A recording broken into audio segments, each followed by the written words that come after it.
أعوذ بالله من الشيطان الرجيم. بسم الله الرحمن الرحيم. الحمد لله رب العالمين، والصلاة والسلام على أشرف الخلائق أجمعين، سيدنا وسيد الأولين والآخرين، حبيبنا وحبيب إله العالمين، إمام المرسلين وخاتم النبيين، شفيع المذنبين ورحمة للعالمين، أبي القاسم المصطفى محمد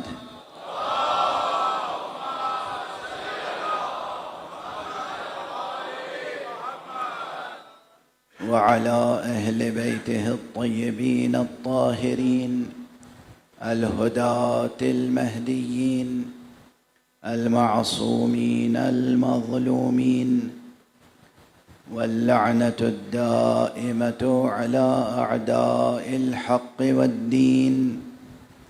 أما بعد، فقد قال الله تعالى عز اسمه في محكم كتابه ومتقن خطابه: بسم الله الرحمن الرحيم.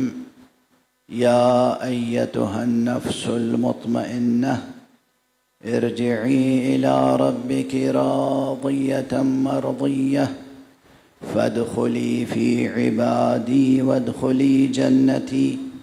صدق الله العلي العظيم.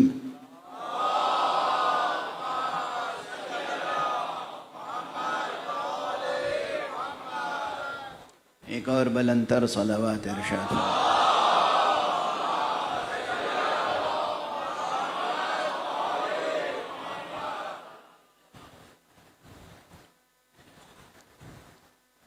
صلوات کے سلسلے میں اکثر میں توجہ دلاتا رہتا ہوں کہ صلوات بجائے خود بہت بڑی عبادت ہے.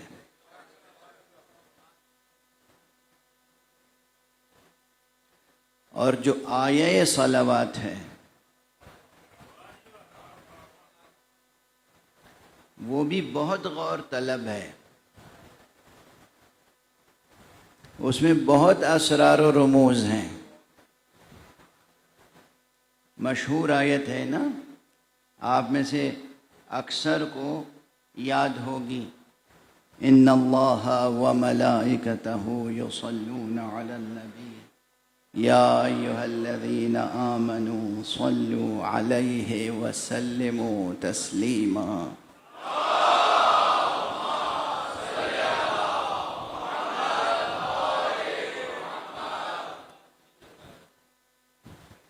قرآن مجید کے تمام مقامات کے تعلق سے ایک بات یہ کہی جاتی ہے اور درست کہی جاتی ہے کہ اس کا ایک ظاہر ہے اور ظاہر کے ساتھ ایک یا ایک سے زیادہ باطن ہے. اس آیت صلوات کا بھی ایک ظاہر ہے اور اس کے بطون میں بہت سی اور حقیقتیں اور بہت سے اور اسرار ہیں. آج ایک نقطے کی طرف توجہ دلا دوں، شاید اب تک توجہ کسی نے نہ دلائی ہو. آپ کو معلوم نہیں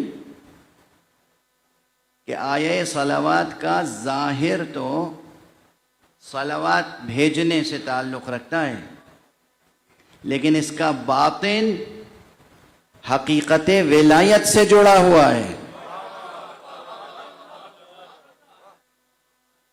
اس کا باطن حقیقت ولایت سے جڑا ہوا ہے. میرا خیال ہے آج تک کسی نے توجہ نہیں دلائی اس نقطے کی طرف.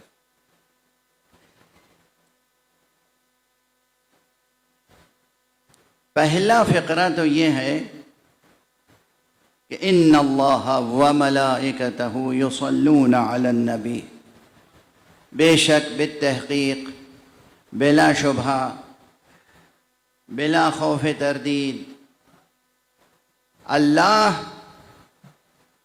اور اس کے ملائکہ اس نبی پر درود بھیجتے ہیں۔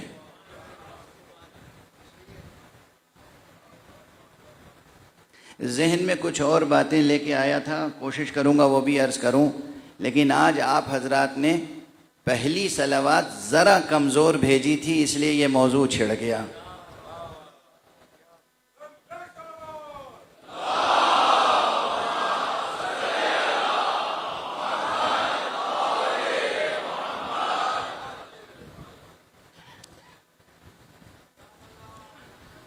اللہ اور اس کے ملائکہ نبی پر درود بھیجتے ہیں۔ اللہ خود بھی درود بھیجتا ہے۔ خود درود کا ترجمہ کیا ہے؟ درود کے معنی کیا ہے؟ یا اللہ اپنے نبی پہ، عام ترجمہ جو سب لوگ کرتے ہیں وہی فی الحال، یا اللہ اپنے نبی پر رحمت نازل فرما۔ اللہ کیا کہتا ہے؟ اللہ رحمتیں نازل کرتا ہے، بس یہی ترجمہ ہے نا کہ اللہ رحمتیں نازل کرتا ہے۔ اللہ صرف رحمتیں نازل نہیں کرتا، اللہ رحمتیں بھی نازل فرماتا ہے اور اپنے پیغمبر کی ستائش بھی فرماتا ہے۔ ستائش، نعت، تعریف، توصیف، بیان فضائل مصطفیٰ۔ اور خدا کی قسم اگر اللہ نے خود اپنے حبیب خاص کے فضائل بیان نہ کیے ہوتے تو ہمیں ان کے کچھ بھی مراتب کا اندازہ کہاں ہو سکتا تھا۔ یہ تو ظاہر ہے، لیکن ظاہر میں بھی ایک سے ایک باتیں آگے نکل رہی ہیں نا، کہ اللہ سبحانہ و تعالی رحمتیں نازل فرماتا ہے، یعنی وہ اس کے ساتھ ساتھ ستائش کرتا ہے، حضور کے اوصاف بیان کرتا ہے، حضور کی اہمیت کو اجاگر کرتا ہے، اور یہ کام اس کے فرشتے بھی کرتے ہیں۔ اور ہمارے اور آپ کے لیے کیا ہے؟ یا ایھا الذین آمنوا صلوا، اے ایمان لانے والو تم بھی درود بھیجو۔ اب درود بھیجنے میں بھی یہ ہے کہ ہم ایک تو یہ دعا کریں کہ یا اللہ اپنے نبی پر رحمت خاص نازل فرما، لیکن ساتھ ساتھ یہ بھی ہے کہ ہم نبی کے اوصاف بھی بیان کریں، نبی کی سیرت بھی بیان کریں، نبی کی نعتیں بھی بیان کریں، نبی کے کمالات دنیا کے سامنے بیان کریں۔ نثر میں، خطابت میں، شعر میں جو کچھ بھی نعت و توصیف پیغمبر ہو رہی ہے یا ہونی چاہیے، اس سب کا حکم پوشیدہ ہے اس ایک آیت میں، یا ایھا الذین آمنوا صلوا علیہ۔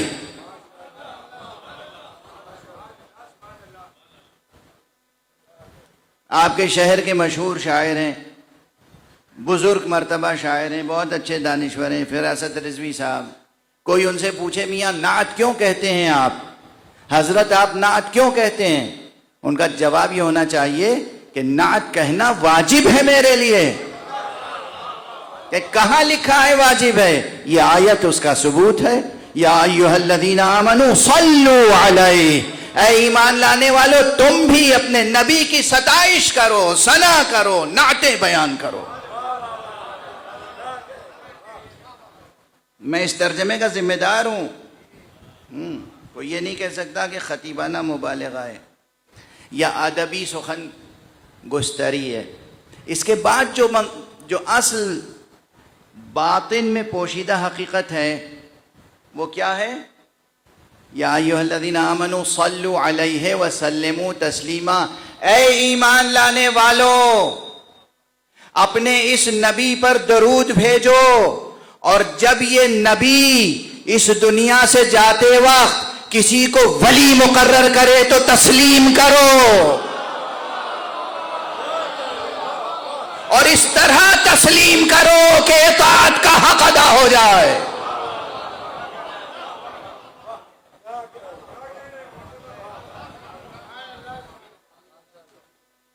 یاد رکھیے گا یہ ترجمہ۔ پوری طالب علمانہ ذمہ داری سے عرض کر رہا ہوں، یعنی ہے تو آیت صلوات، مگر یہ بھی توحید سے لے کے نبوت تک اور نبوت سے لے کے ولایت علی تک تمام مضامین کو سمیٹے ہوئے ہے۔ وَسَلِّمُوا کے معنی بس یہ نہیں ہے کہ تم نبی پہ سلام بھیجو، نبی کو سلام کرو اور اس میں بحث یہ چھیڑ دو کہ بھئی کھڑے ہو کے سلام پڑھا جائے یا بیٹھ کے نماز سلام پڑھا جائے۔ السلام علیکہ یا نبی اللہ یا حبیب اللہ کھڑے ہو کے کہیں یا بیٹھ کے کہیں، کھڑے ہو کے کہنا بدعت ہے یا سنت ہے، جائز ہے یا جائز نہیں ہے؟ کیسی چھوٹی چھوٹی بحثوں میں ملت کے ذہنوں کو منتشر کر دیا گیا ہے۔ ارے ہر حال میں کھڑے ہو تو سلام بھیجو، بیٹھے ہو تو بھی سلام بھیجو، جو کیفیت ہو تمہارا دل مصطفیٰ سے جڑا ہوا ہو۔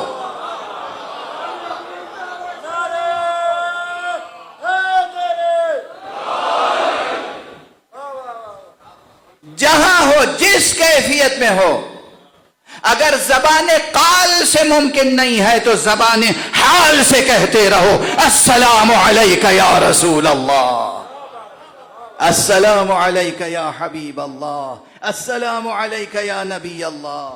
اگر زبان قال سے نہیں کہہ سکتے، ایسے حالات ہیں، زبان حال سے کہو۔ تمہارے وجود کا ذرہ ذرہ سلام بھیج رہا ہو، تمہارا دل سلام بھیج رہا ہو، تمہارا ضمیر سلام بھیج رہا ہو۔ اور صرف سلام بھیجنے تک بات نہیں ہے، وَسَلِّمُوا، جو مصطفیٰ دیں وہ تسلیم کرو، جو حکم دیں تسلیم کرو، جو عطا کریں وہ تسلیم کرو۔ اب اگر نماز عطا کریں نماز تسلیم کرو، روزے کا حکم دیں روزہ تسلیم کرو، حج کا حکم دیں حج تسلیم کرو، حج کے بعد پلٹتے ہوئے میدان غدیر میں ولایت علی کا اعلان کرے تو وہ تسلیم کرو۔ اس طرح تسلیم کرو کہ تسلیم کرنے کا حق ادا ہو جائے۔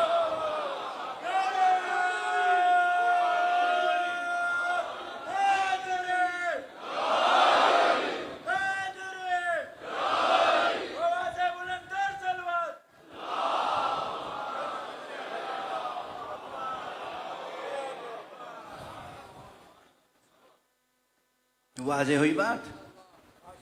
کچھ روشن تر ہوئی؟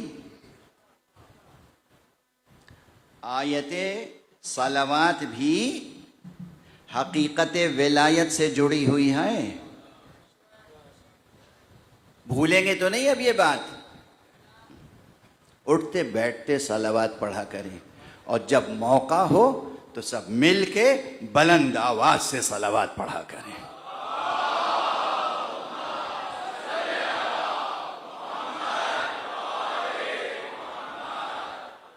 اپنے موضوع سے جڑ جاؤں۔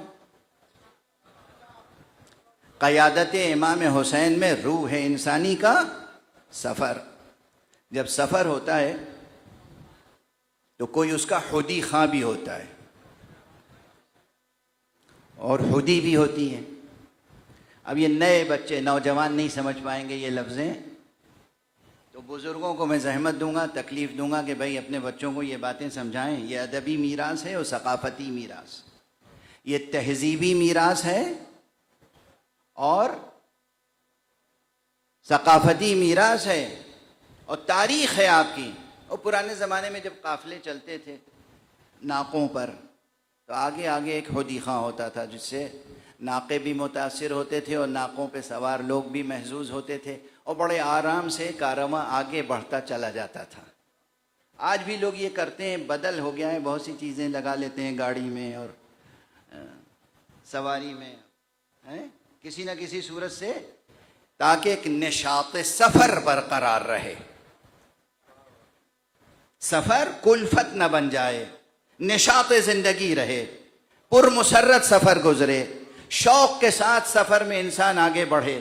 غرض یہ ہوتی ہے جب کسی نغمے کو آپ استعمال کرتے ہیں سفر میں تو اس کی غرض و غایت یہ ہوتی ہے۔ روح انسانی کے سفر میں بہترین حدی خود یہ صلوات ہے۔ اٹھتے بیٹھتے صلوات پڑھا کریں، اگر آپ اس ایک ذکر مبارک کے بھی پابند ہو گئے نا، تو آپ کو اندازہ نہیں کہ آپ کی زندگی میں کتنی برکتیں، کتنی سعادتیں، کتنی نیکیاں، کتنے الطاف الہیہ، اللہ کا کتنا کرم شامل حال ہو جائے گا۔ پوری ذمہ داری سے عرض کر رہا ہوں، جوان، بچے، بزرگ، مرد، عورتیں، سب۔ پہلے بھی عرض کر چکا ہوں غالباً اس منبر سے صلوات کی اہمیت، آج پھر آ گئی زبان پر یہ بات کہ یہ وہ صلات ہے جس میں وضو بھی شرط نہیں ہے۔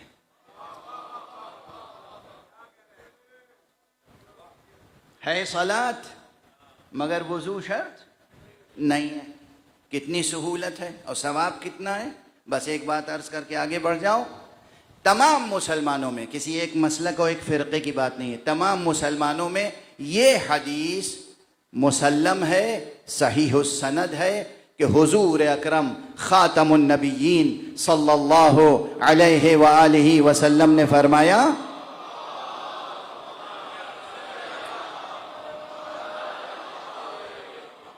کوئی بندہ مومن مجھ پر ایک بار صلوات بھیجتا ہے تو پروردگار اس پر 10 رحمتیں نازل فرماتا ہے۔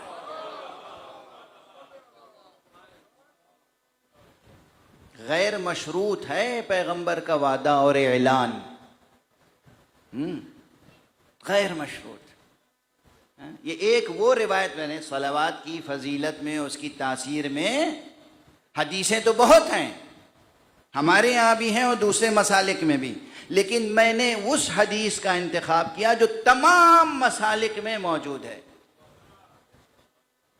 کیونکہ کوشش یہ ہے کہ وہ باتیں کہوں جس پہ سب متفق ہو سکے۔ جتنے مسلک ہیں اہل حدیث، سلفی حضرات، حنفی، مالکی، شافعی، جعفری، زیدی، اباضی، جتنے حضرات ہیں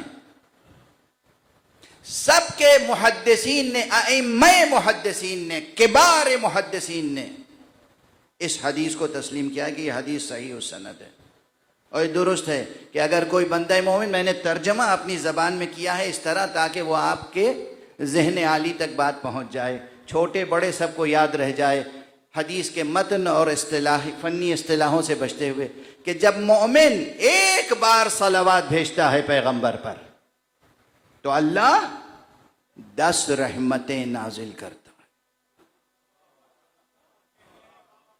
یاد رہے گا، بھولیں گے تو نہیں۔ ہاں، اب یہ چیز ایسی ہے کہ بہت زیادہ مربوط کر دوں عملی زندگی سے، اٹھتے بیٹھتے، ابھی میں آ رہا تھا، کوئی راستے میں ملا، میرا یہ کام ہے، دعا کر دیجئے۔ نماز پڑھ کے اٹھا، مصلی سے مصافحہ کرتے ہوئے کسی نے کہا میری یہ مخصوص حاجت ہے، دعا کر دیجئے، دعا بتا دیجئے۔ بچے ایگزامز کے لیے بہت پریشان ہوتے ہیں کہ ایگزامینیشن ہے، بتا دیجئے کہ میں کامیاب ہو جاؤں۔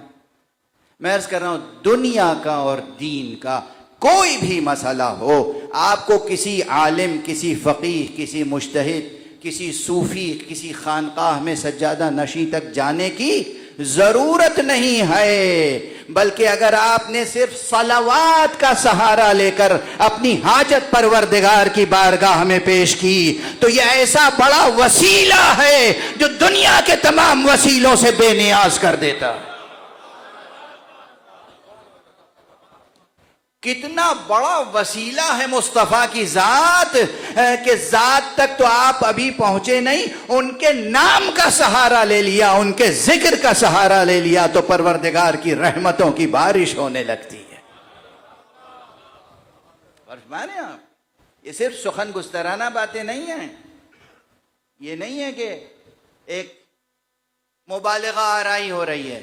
صحیح السند حدیث، وہ ایسی صحیح السند، دیکھیں نا، بعض حدیثیں ہوتی ہیں ہمارے یہاں صحیح ہے، کسی اور کے ہاں ضعیف ہے، بعض ہوتی ہیں وہاں صحیح ہے، ہمارے پاس ضعیف ہے۔ یہ وہ ہے جو سب کے پاس صحیح ہے۔ کم سرمایہ نہیں ہے مسلمانوں کے پاس اتفاق کے لیے، مسلمانوں کے پاس آپس کے اتحاد اور اتفاق کے لیے کم سرمایہ نہیں ہے، کم ذرائع نہیں ہیں، ان میں سے ایک یہ بھی ہے. کیا ذکر؟ ذکر صلوات، ذکر مصطفیٰ صلی اللہ علیہ وآلہ وسلم.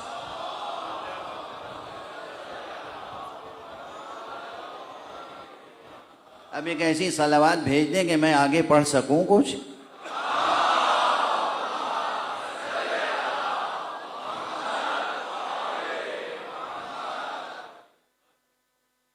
تو میں نے عرض کیا آپ سے کہ یہ جو روح انسانی کا سفر ہے، اس میں بھی یہ ذکر مؤثر ہوتا ہے. اس ذکر کا ایک اثر ہے، تاثیر ہے. کس سفر میں؟ روح انسانی کے سفر میں. اب تھوڑی سی بات ہو جائے اس موضوع پر. دو الفاظ ہیں، ایک نفس اور ایک روح. کل میں نے عرض کیا تھا کہ بہت سے مقامات پر لفظ روح، کلمہ روح کو لفظ نفس کے معنی میں نفس کے معنی میں استعمال کر لیتے ہیں، اور کہیں کہیں نفس کے لفظ کو روح کے معنی میں بھی استعمال کر لیتے ہیں. دونوں کلمات قرآن مجید میں البتہ نہایت ممتاز طریقے سے استعمال ہوئے ہیں، یعنی کوئی ابہام نہیں ہے، اور اگر اس کی پیروی کی جائے تو کوئی کسی طرح کا اشکال پیدا نہیں ہوگا. روح کیا ہے؟ سورہ مبارکہ اسراء میں، وہی سورہ جو شروع ہوتا ہے بیان اسراء پیغمبر سے، جس کا دوسرا نام سورہ بنی اسرائیل بھی ہے.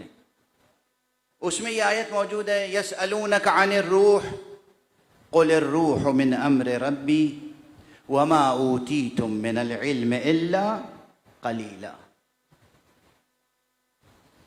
حضور علیہ السلام، روایت ہے کہ حضور علیہ السلام اکثر تفسیروں میں جو روایت ہے وہ یہ ہے کہ مدینہ منورہ میں ایک باغ میں تشریف فرما تھے، یا ایک مزرعے میں. آپ کے ساتھ چند اصحاب تھے. ادھر سے کچھ یہود گزرے. وہ یہود جو رسول کی نبوت کو ابھی تسلیم نہیں کر رہے تھے، اور ایک دوسرے سے آپس میں کہتے تھے کہ ان سے ایسے ایسے سوالات کرو جس کے یہ جواب نہ دے پائیں. نعوذ باللہ. یہ محاولہ، یہ کوشش، یہ سازش کس کے لیے؟ مدینۃ العلم کے لیے، جو شہر علم ہے، جو پیغمبر کی جانب سے علم لدنی رکھتا ہے، وہ پیغمبر. تو یہود کا جو تصور ہے نا، ان کی ذہنیت کیسی ہے، اب وہ آج کل مجھے بیان کرنے کی ضرورت تو ہے نہیں. ساری دنیا دیکھ رہی ہے کہ کیا ذہنیت ہے نا. اس موضوع پہ تبصرہ کرنے کی ضرورت نہیں ہے. تو بہرحال وہاں ان کی کوشش یہ تھی کہ ان سے ایسے سوال کرو جس کے یہ جواب نہ دے پائیں، اور پھر آپس میں خود ہی گتھ گئے. ایک نے کہا سوال کرو، دوسرے کہا ان سے سوال نہ کرنا، چونکہ اسے معلوم تھا کہ کرو گے تو جواب ملے گا، تم اپنی کوشش میں کامیاب نہیں ہو پاؤ گے. پھر ایک نے کہا سوال کرو، دوسرے نے کہا نہیں ان سے سوال نہ کرو. یہاں تک کہ آگے بڑھ ہی گیا ایک گروہ، اور کہا کہ اب انہوں نے تو اپنے انداز میں کہا، ہم اس کا ترجمہ اپنی تہذیب کے مطابق کر رہے ہیں کہ یا رسول اللہ. انہوں نے آپ کا نام لیا، اے محمد صلی اللہ علیہ وآلہ وسلم.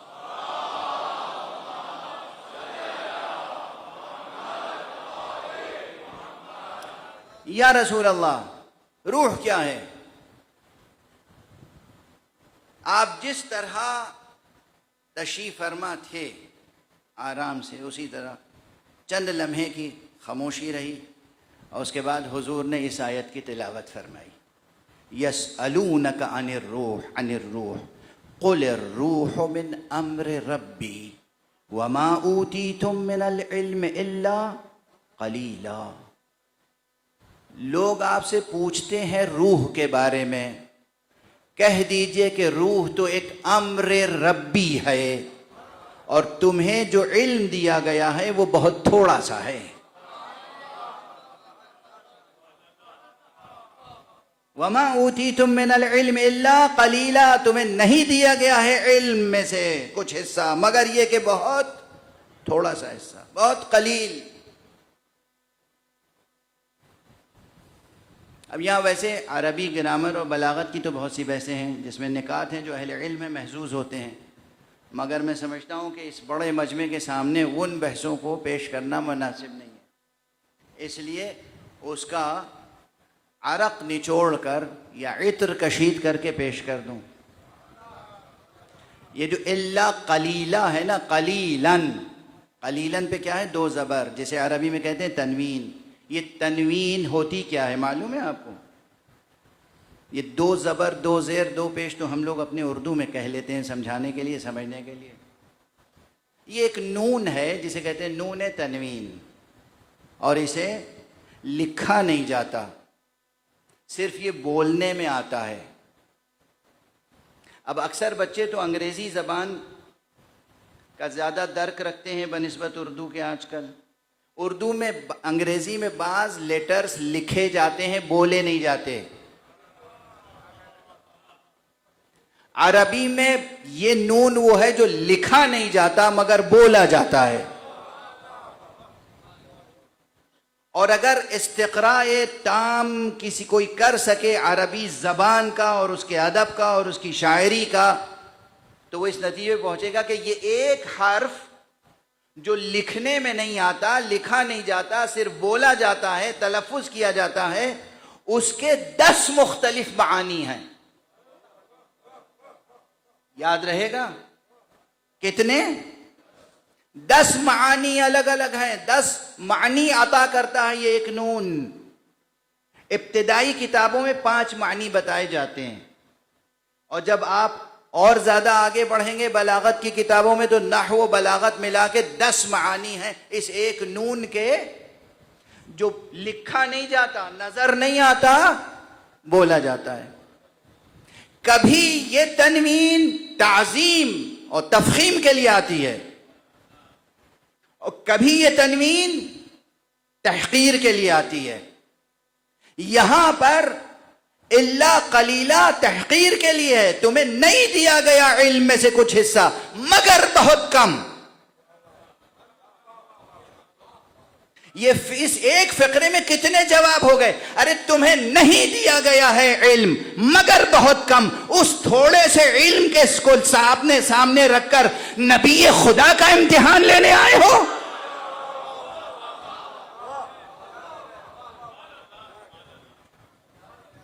نہیں دیا گیا تمہیں علم مگر بہت تھوڑا سا۔ کیا یہ علم جو بہت تھوڑا سا علم ہے کافی ہے تمہارے لیے کہ تم امر ربی کو سمجھ سکو؟ قل الروح من امر ربی، کہہ دیجئے کہ روح کچھ نہیں ہے، میرے رب کا ایک امر ہے۔ امر ربی، خود یہ ترکیب کتنی دلاویز ہے، امر ربی۔ اچھا، اب مفسرین کے صفحات کو، تفسیروں کے صفحات کی ورق گردانی کیجئے، اس پہ نظر ڈالیے، تو کہیں پر آپ کو ملے گا کہ روح سے مراد یہی امر ربی ہے، یہی جوہر ہے جو اس بدن کو زندگی دیتا ہے۔ روح سے مراد وہ جوہر ہے جو اس بدن کو زندگی عطا کرتا ہے۔ اس وقت ہمارے پیش نظر یہی معنی ہے، لیکن مفسرین نے کتنے معنی لکھے؟ ایک معنی یہ ہے، بڑے مفسرین نے وہ بھی لکھے کہ روح دراصل مراد یہاں اس آیت میں یہ نہیں ہے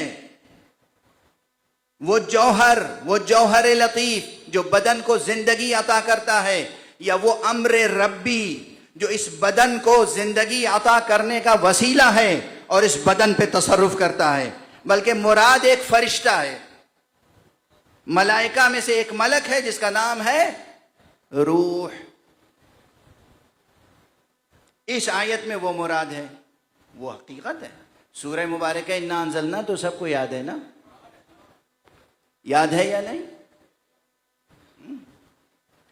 یاد رکھیے گا، یہ سورہ مبارکہ انا انزلنا کا ایک لقب ہے۔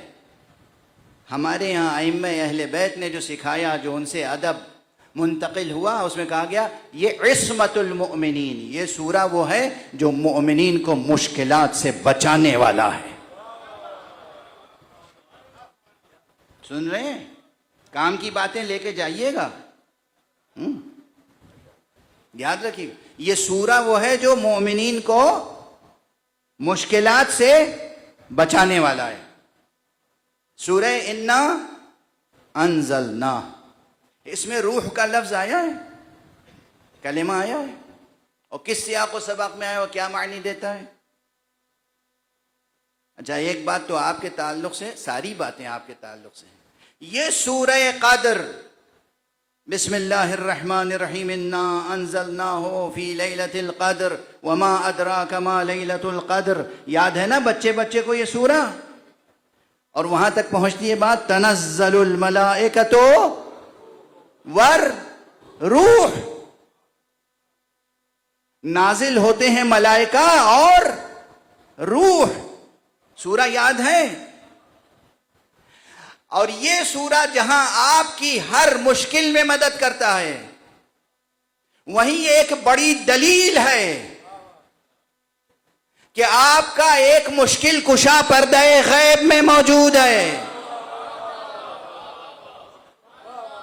جب بھی کوئی امام عصر، امام حاضر، امام زمان عجل اللہ تعالی فرجہ الشریف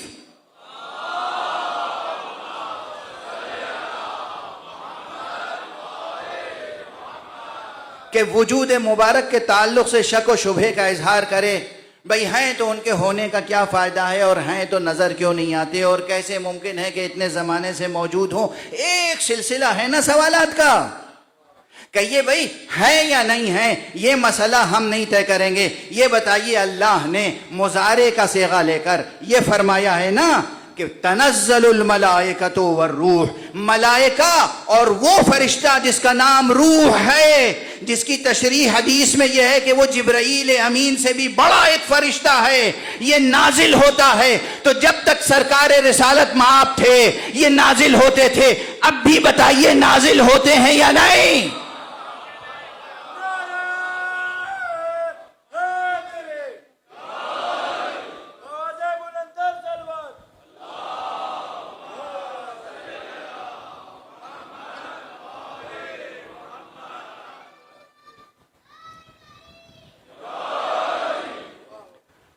تنزل الملائکۃ، اور ایک عام اعلان ہے نا، کہیں ایسا بھی کوئی اعلان ہے کہ پیغمبر کے بعد اب یہ ملائکہ اور روح نازل نہیں ہوں گے؟ ایسا تو نہیں ہے، یہ سورہ موجود ہے، منسوخ نہیں ہوا، یہ آیت منسوخ آیت نہیں ہے، نہ لفظاً نہ معنن۔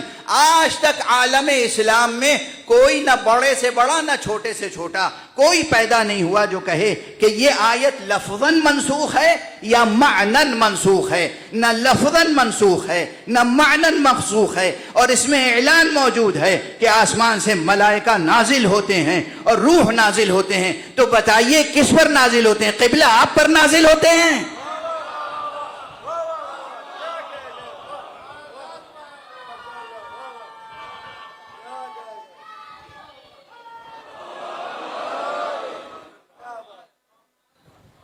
کس پر نازل ہوتے ہیں؟ کوئی تو ہوگا اللہ کا وہ بندہ، وہ جانشین رسول، وہ وصی رسول، وہ خلیفہ رسول، جس سے آپ پہچانتے ہو یا نہ پہچانتے ہو، ملائکہ پہچانتے ہیں کہ ہمیں اس کے پاس جانا ہے۔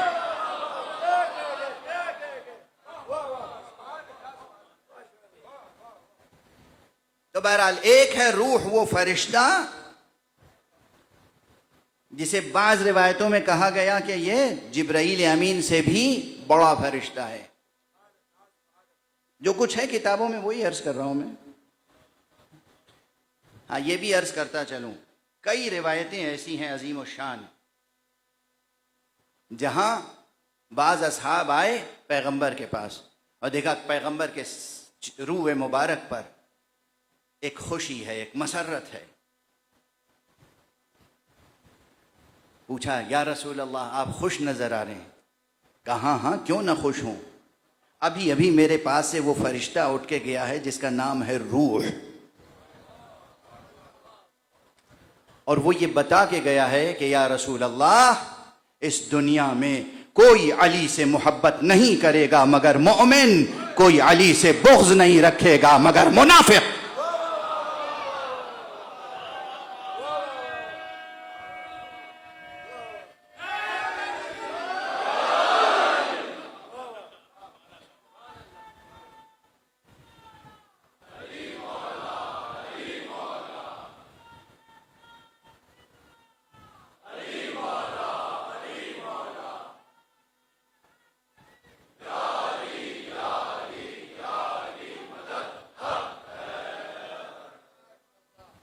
تو روح ایک فرشتہ ہے، اور روح ایک وہ حقیقت بھی ہے جو امر ربی ہے، وہ حقیقت، وہ امر ربی جو بدن کو زندگی دیتا ہے، جس کے ذریعے سے اللہ بدن کو زندگی دیتا ہے۔ تو دو معنی الگ الگ ہو گئے نا فی الحال، اور بھی معنی ہے، یہ تو مشکل ہے عربی کے ساتھ، عربی کے ایک ایک لفظ کے کئی کئی معنی ہوتے ہیں، اور کبھی کبھی ایک معنی کے لیے بہت سے الفاظ ہوتے ہیں۔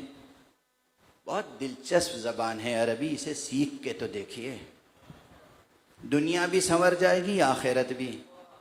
اس نیت سے سیکھیے کہ قرآن کی زبان عربی ہے، رسول کی زبان عربی ہے، مولا علی کی زبان عربی ہے، امام حسین کی زبان عربی ہے، خطبہ غدیر عربی میں ہے، خطبہ حسین عربی میں ہے، خطبہ زینب عربی میں ہے، خطبہ سجاد عربی میں ہے، اہل جنت کی زبان بھی عربی۔ میں تو طرح طرح سے شوق دلاتا ہوں امتیوں کو کہ دنیا کے تمام مسلمان اگر 2 لینگویج فارمولہ اختیار کر لیں تو ان کی ترقی کی رفتار بہت بڑھ جائے گی۔ ایک تو یہ کہ آپ دنیا کے جس ملک میں بھی ہوں وہاں کی زبان میں کمال پیدا کر دیں۔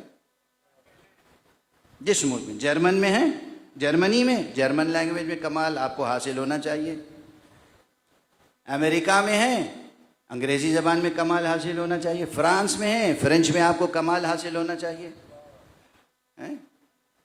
واضح ہے۔ اور دوسری لینگویج،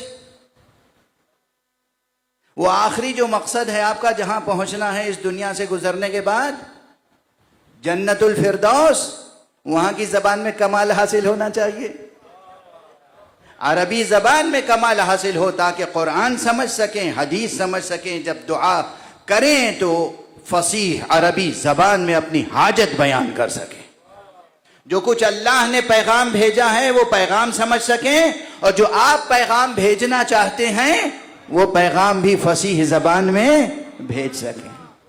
ٹھیک ہے نا؟ زور دیں جوانان عزیز۔ میں یہ جو تنظیم ہے نا آپ کی، جو مختلف قسم کے بڑے اچھے اچھے کام کرتی ہے، اس سے یہ کہوں گا کہ عربی زبان سکھانے کی بھی ایک تحریک جاری کریں۔ تحریک، جوانوں، بچوں، قرآن کی زبان سیکھو۔ ایک ذرا سی پرمزاح بات کہہ دوں، ہے تو پرمزاح مگر بے غرض و غایت نہیں ہے۔ عربی زبان سیکھنے سے کئی فائدے ہوں گے۔ ایک تو ملائکہ اور حوروں سے گفتگو آسان ہو جائے گی، اہل جنت کی زبان عربی ہے، بجائے اس کے کہ اشاروں میں گفتگو کریں، عربی میں گفتگو کریں۔ اس دنیا میں بھی بہت سے فائدے ہوں گے۔ دنیا میں 30 یا 30 سے زیادہ ملک ایسے ہیں، کنٹریز، جن کی نیشنل لینگویج عربک ہے۔ تو آپ کے لیے رزق اور روزی کے دروازے بھی کھلیں گے۔ اور جس جملے کے لیے میں نے کہا تھا، کہہ تو رہا ہوں مزاحاً مگر چھپی ہوئی ہے اس میں حقیقت، اگر آپ عربی زبان سیکھ لیں گے تو جاہل مولوی، خود غرض مولوی، فتنہ پرداز مولوی، تفرقہ باز مولوی، مناظرہ باز مولوی آپ کو منتشر کرنے سے محروم ہو جائیں گے. آپ براہ راست سمجھ سکیں گے.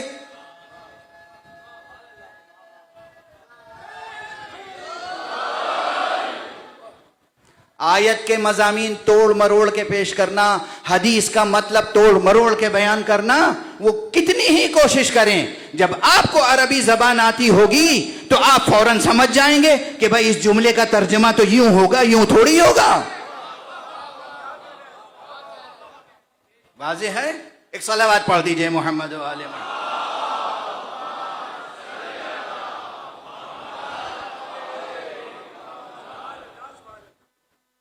تو بہرحال اس آیت میں فی الحال دو معانی سامنے رکھے ہیں، زیادہ تر اور بھی معانی ہیں تفسیر کی طرف. یسألونک عن الروح، اے رسول آپ سے روح کے بارے میں پوچھتے ہیں. قل الروح من امر ربی، کہہ دیجئے کہ روح امر ربی ہے، امر رب سے ہے. اور وما اوتیتم من العلم الا قلیلا، تمہیں علم میں سے کچھ حصہ زیادہ نہیں ملا ہے، جو کچھ ملا ہے وہ بہت کم ہے. اس مختصر سے علم میں، اس قلیل سے علم میں تم نہ نبی کو پرکھ سکتے ہو، نہ خدا کے کلام کو سمجھ سکتے ہو. اور فرمانے آپ یہ ایک مضمون ہوا. اگر ہم یہ ملتزم ہو جائیں کہ اس آیت کریمہ میں روح سے مراد وہ امر ربی ہے جو بدن کو حیات عطا کرتی، تو فی الحال یہاں گفتگو کو روکتے. دوسرا کلمہ کیا ہے؟ مشہور مقامات سے ابھی مثال دے رہا ہوں، استشہاد کر رہا ہوں. مزید دقیق تر مقامات اس کے بعد آئیں گے انشاءاللہ. نفس کا کلمہ کہاں آیا؟ وہ بھی بار بار آیا ہے قرآن مجید میں. سب سے مشہور مقام سورہ مبارکہ شمس میں ہے. بسم اللہ الرحمن الرحیم. والشمس وضحاها والقمر اذا تلاها والنهار اذا جلاها والليل اذا يغشاها والسماء وما بناها والارض وما طحاها ونفس وما سواها ونفس وما سواها. 11 قسمیں کھائی گئی ہیں تب کوئی بات کہی گئی. جب وقت تو بہت محدود ہے، میں قبل اس کے کہ میں وَنَفْسٍ وَمَا سَوَّاهَا کے معنی واضح کروں، وہ شروع کے دو معنی کی طرف اور اشارہ کرتا ہوا بڑھوں آگے. وَالشَّمْسِ وَضُحَاهَا وَالْقَمَرِ اِذَا تَلَاهَا. قسم کھائی ہے اللہ نے سورج کی قسم، اور قسم کھائی ہے اللہ نے سورج کی روشنی کی قسم، اور قسم کھائی ہے اللہ نے چاند کی ایک شرط کے ساتھ. وہ شرط کیا ہے؟ یہ چاند جب سورج کے پیچھے پیچھے چلے.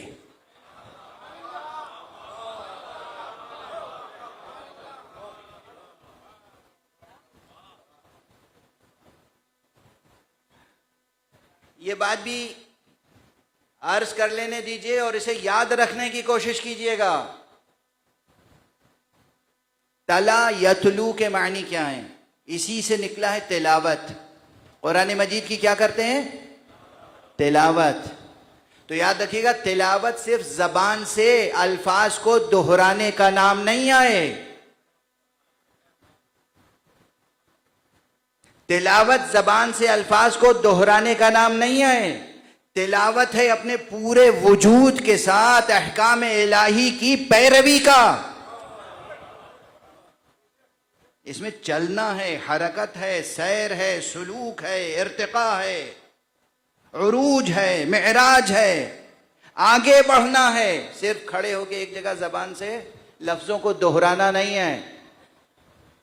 روشن رہے یہ بات، ہرگز غفلت کا شکار نہ ہو. چونکہ یہ چیز ہر فرد کے لیے پہلی منزل میں، ابتدائی منزل میں ممکن نہیں ہے.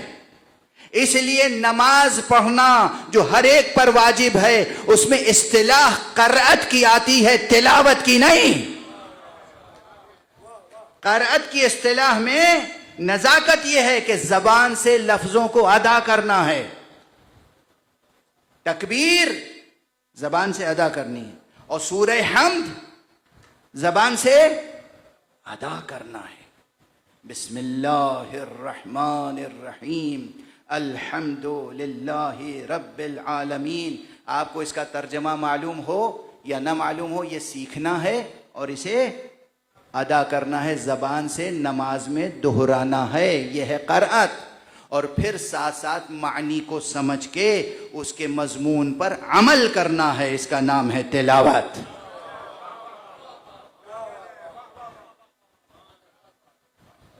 اکثر لوگ پوچھتے رہتے ہیں عربی میں قرآن پڑھیں کہ نہ پڑھیں. ابھی ہمارے ساتھ تشریف لائے ہمارے برادر عزیز، وہ پچھلے 2-3 دنوں سے مجھ سے یہ بحث کر رہے ہیں، دوسروں کی بحث نقل کر رہے ہیں. بے قرآن مجید عربی میں جو نازل ہوا اسے پڑھیں یا ہم ترجمہ پڑھ لیں صرف. اور بہت سے لوگ عذر یہ پیش کرتے ہیں کہ عربی ہمیں آتی نہیں، عربی سمجھ میں نہیں آتی، تو ہم کیا کریں پڑھ کے؟ ہم ترجمہ پڑھ لیتے ہیں. کلام خدا کی تلاوت کا حکم ہے. آپ یہ بتائیے کس کا ترجمہ ہے جسے کلام خدا کہہ سکیں؟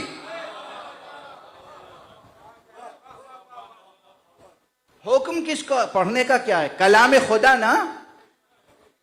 اچھا میں آپ کے سامنے ترجمہ کر کے دے دوں قرآن کا، میرا ترجمہ میرا کلام ہے نہ کہ کلام خدا.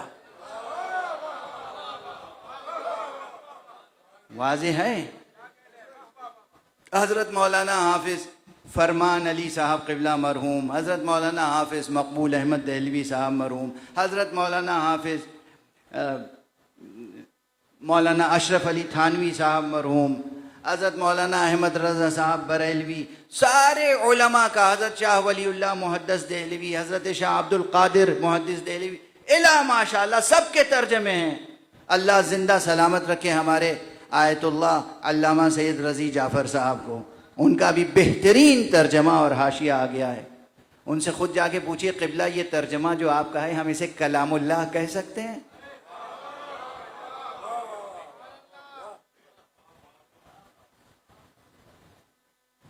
ترجمہ ہے. کلام اللہ ہے. کلام اللہ کیا ہے؟ الحمد للہ رب العالمین. اب ترجمے میں کیا ہو گیا؟ کوئی کہتا ہے تمام تعریفیں اللہ کے لیے ہیں جو تمام جہانوں کا پالنے والا ہے، یہ ایک.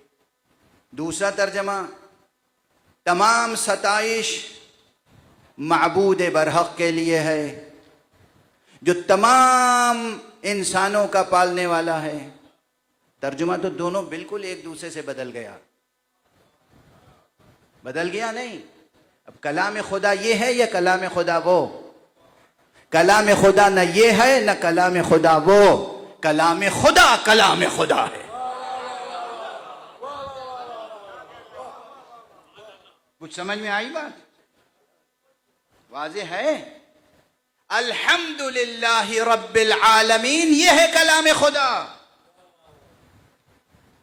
ترجمہ ہے.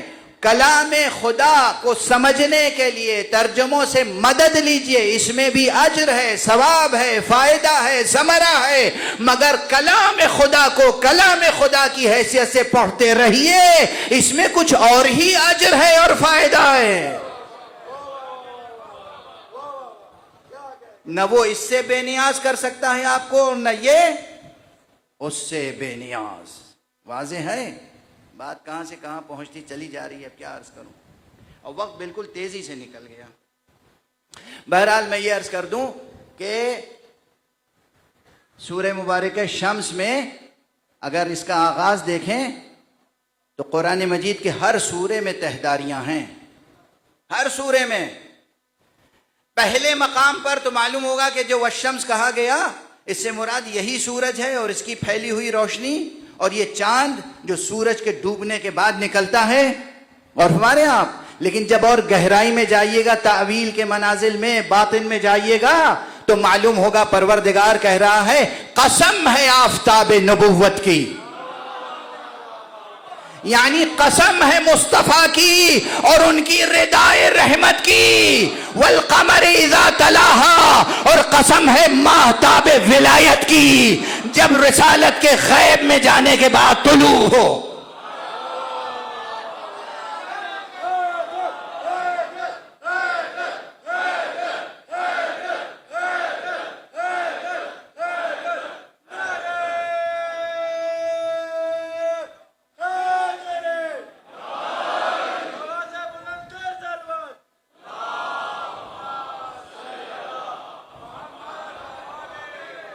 تہ در تہ معانی،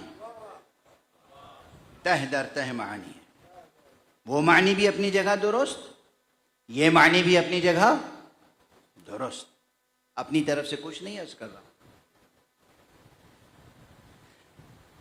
ایک ایک یہ تعلی نہیں ہے عزیز و جوانوں، یہ تعلی نہیں ہے. ایک ایک جملہ بھی کہنے سے پہلے سینکڑوں صفحے پڑھتا ہوں، تب آپ سے کوئی ایک جملہ کہتا ہوں. اسی کے پتہ نہیں کب کس وقت کون صاحب آ جائیں، جناب آپ نے یہ کہاں سے پڑھ دیا تھا. اور ہمارے یہاں حدیث، تفسیر، روایات، آیات سب پس منظر میں ہیں. بہرحال یہ سورہ جو شروع ہوتا ہے کس سے؟ اللہ کی زبانی ستائش پیغمبر سے، اور وہ بھی استعاراتی انداز میں، وہ بھی استعاراتی انداز میں. تو یہ سورہ جب آگے بڑھتا ہے تو اس میں آتا ہے تذکرہ نفس کا، وَنَفْسٍ وَمَا سَوَّاهَا. اور اس کے علاوہ بہت سے مقامات میں نفس کا تذکرہ ہے. یہ نفس کیا ہے؟ نفس وہی روح ہے امر ربی یا اس سے ہٹ کر کچھ ہے؟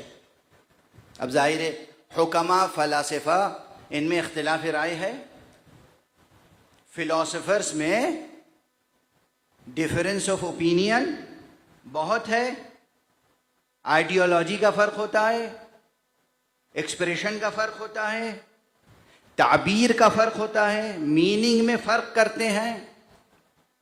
تو موضوع تو بہت پھیلا ہوا ہے. لیکن میں عرض کروں کہ نفس سے مراد وہ جوہر ہے جو اس بدن کو اس لائق بناتا ہے کہ امر ربی کی پیروی کر سکے. اب مختصر وقت ہے نا تو اس سے زیادہ میں نہیں کہہ سکتا. بہت سمیٹ کے میں نے یہ جملہ عرض کیا. نفس کیا ہے؟ نفس وہ لطیف جوہر جو اس بدن کو عطا ہوا ہے، وہ بھی اللہ کی طرف سے. کس لیے عطا ہوا؟ تاکہ یہ بدن امر ربی کی مطابقت کر سکے، پیروی کر سکے. اب اگر آپ کے اندر وہ جوہر نفیس اور لطیف موجود ہے جو اس بدن کو اس لائق بناتا ہے کہ امر ربی کی پیروی کر سکے، اور ادھر امر ربی بھی بمشیت الہیہ آپ سے متعلق ہے، روح کا رشتہ نفس کے واسطے سے آپ کے بدن سے جڑا ہوا ہے، اور آپ نے اپنے بدن کو زیادہ بالیدہ نہیں کیا، آپ نے اپنے نفس کو خراب نہیں کیا، تزکیہ کیا، تطہیر سے کام لیا اور واقعاً امر ربی کی اطاعت کی، تو کوئی تعجب نہ کیجئے گا اگر جہاں تک روح جائے یہ بدن اس کے ساتھ ساتھ جائے تو کسی حیرت کا مقام نہیں آئے.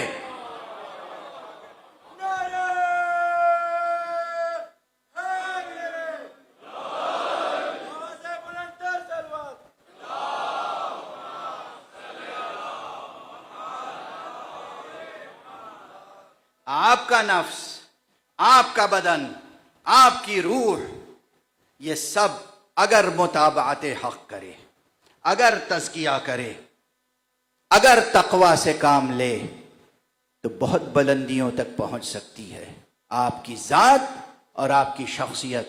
اور ان بلندیوں تک پہنچنے کے لیے نمونے کون ہیں؟ رہبر کون ہیں؟ ہادی کون ہیں؟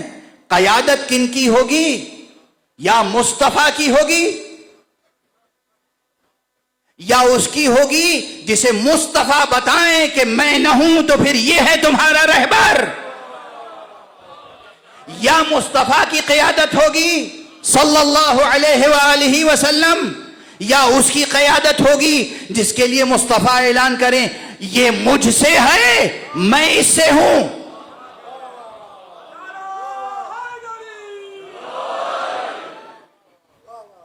بہت سامنے کی منطق ہے نا، اس میں کوئی اتنی الجھن کی کیا بات ہے؟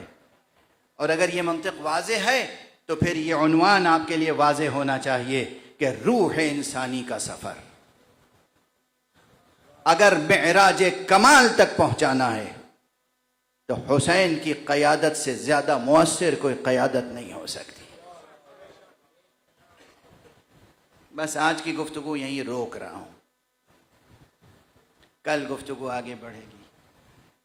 آپ تاریخ کربلا میں دیکھ لیں کیسے کیسے نفوس امام کی ایک چشم عنایت کے نتیجے میں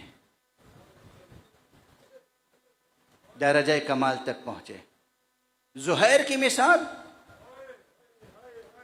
زہیر قین، حر کی مثال، کہاں تھے حر اور کہاں پہنچ گئے؟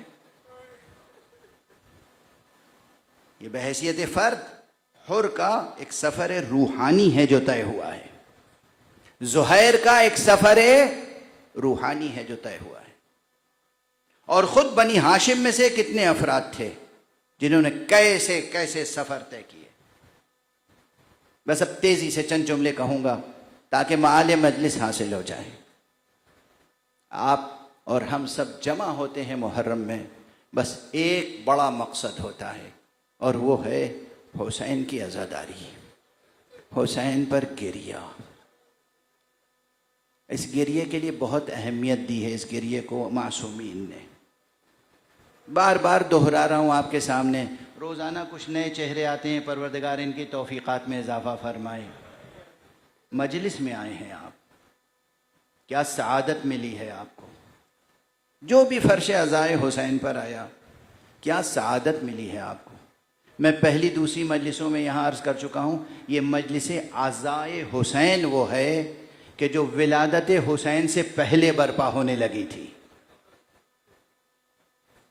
جس روز امام حسین کی ولادت ہوئی ہے اس روز خانہ زہرا میں فرش عزا بچھ گیا تھا، اور ذکر غم حسین کرنے والی ہستی کون تھی؟ خاتم النبیین کی ہستی تھی، مولا مصطفیٰ کی ہستی تھی۔ شہادت سے پہلے جس پہ گریہ کیا گیا ہو، شہادت کے بعد کیسے ممکن ہے کہ اس پر گریہ نہ کیا جائے؟ وہ بھی کیسی شہادت! ایک حسین شہید نہیں ہوئے ہیں، ساتھ میں کتنے بچے شہید ہوئے ہیں، کتنے بوڑھے شہید ہوئے ہیں، کتنے جوان شہید ہوئے ہیں۔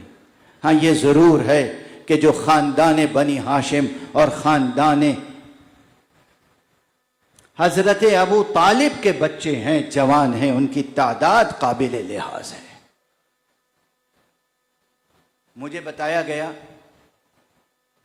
کہ اس انجمن کے شوق عزا رکھنے والے بچوں نے آج یہ طے کیا ہے کہ جناب مسلم ابن عقیل کے بچوں کی نعشیں آج برآمد کریں گے۔ اللہ اکبر!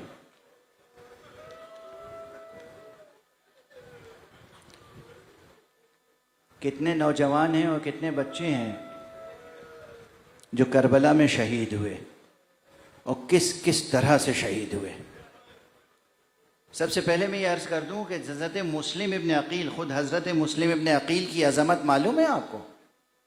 حضرت مسلم ابن عقیل وہ ہیں، ان افراد میں سے ہیں۔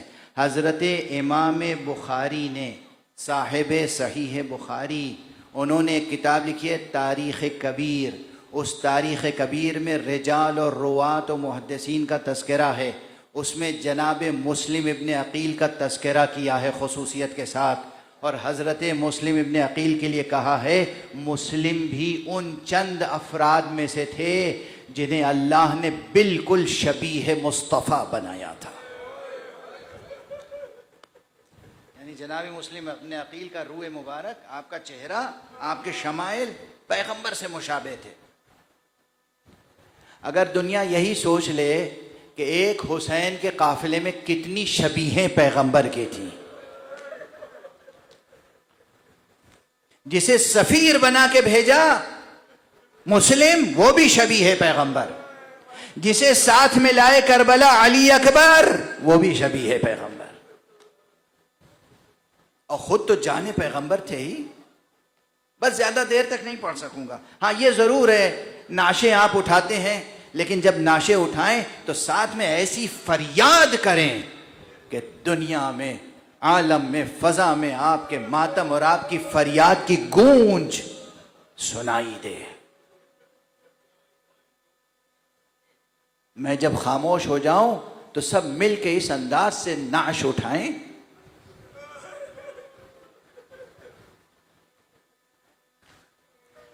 کہ مسلم کے بچوں کی وہ دکھیاری ماں اس تک آواز پہنچ جائے آپ کی۔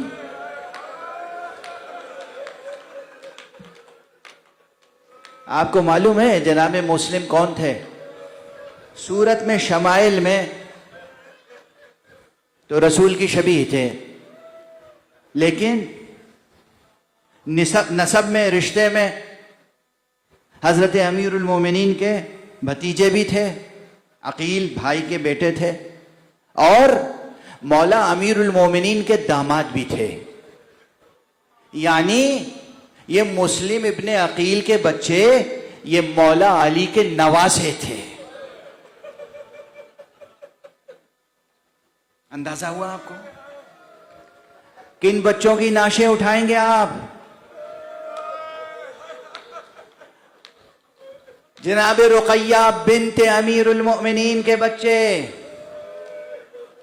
جناب مسلم ابن عقیل کے فرزند، مولا علی کے نواسے۔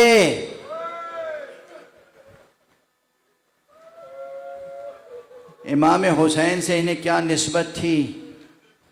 ہاں تاریخ کے مسئلے ابھی نہیں اٹھاؤں گا، بس آخری جملے کہہ رہا ہوں، تاریخ کے مسئلے ابھی نہیں اٹھاؤں گا، لیکن جناب مسلم ابن عقیل کے 2 بیٹے کربلا میں روز عاشورہ شہید ہوئے، اور 2 بیٹے کوفے میں فرات کے کنارے بعد میں شہید ہوئے، جو اسیر قافلے سے جدا ہو گئے تھے، اور انہیں کس دردناک طریقے سے حارث نے شہید کیا تھا۔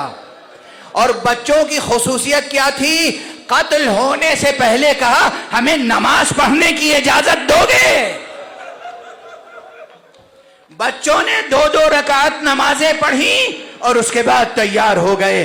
بچے اپنی جانیں بچاتے ہیں، یہاں کیفیت تھی، ایک بھائی کہتا تھا پہلے مجھے قتل کرو، بھائی کو بعد میں قتل کرنا، وہ بھائی کہتا تھا پہلے مجھے قتل کرو، بھائی کو بعد میں قتل کرنا۔ ظالم نے ایک بچے کا سر قلم کیا، لاشا دریا میں ڈال دیا، دوسرے بچے کا سر قلم کیا، لاشا دریا میں ڈال دیا۔ مسلم کی زوجہ رقیہ کی کوکھ اجڑ گئی، اور حسین مظلوم کے مصائب میں اضافہ ہو گیا۔ واہ حسینہ، واہ علیہ۔